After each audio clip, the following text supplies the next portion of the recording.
Hi friends, welcome to Zion's home garden. ഇന്ന് ഞാൻ നിങ്ങൾക്ക് പരിചയപ്പെടുത്തി തരുന്നത് ബട്ടർ മിൽക്ക് എന്ന് പറയുന്ന ഒരു ട്രോപ്പിക്കൽ വെറൈറ്റിയാണ് കേട്ടോ.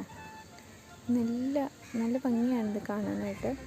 ഒരു ക്രീമും അതുപോലെ തന്നെ ഒരു ഗ്രീൻ കളറും ഒരു ചെറിയൊരു ലൈറ്റ് ഒരു യെല്ലോ ഉണ്ടോ എന്ന് ചോദിച്ചാൽ നമുക്ക് അങ്ങനെ പറയാൻ പറ്റില്ല. എന്നാലൊരു ലൈറ്റ് ഒരു പിസ്ത ഗ്രീൻ കളേഴ്സും ഒക്കെ കൂടി ഒരു മിക്സ്ഡ് ആയിട്ടുള്ളൊരു ട്രോപ്പിക്കൽ വെറൈറ്റി കാണാൻ നല്ല ഭംഗിയുണ്ട് കേട്ടോ. ഇത് നമ്മൾ നട്ടിട്ട് മൂന്നാമത്തെ ഫ്ലവറാണ്. ഇതിലും ഇത്തിരി കൂടി നന്നായിട്ട് വലിപ്പം വരുന്ന ഒരു ഫ്ലവറാണ് കേട്ടോ ബട്ടർ മിൽക്ക് എന്ന് പറയുന്നത്. ഇതിൻ്റെ സെൻറ്റർ ഭാഗം കണ്ടോ, എന്ത് ഭംഗിയാണ് കാണാനായിട്ട്. ആ സീഡ് ബോർഡൊക്കെ നല്ല ഭംഗിയുണ്ട് കാണാനായിട്ട്.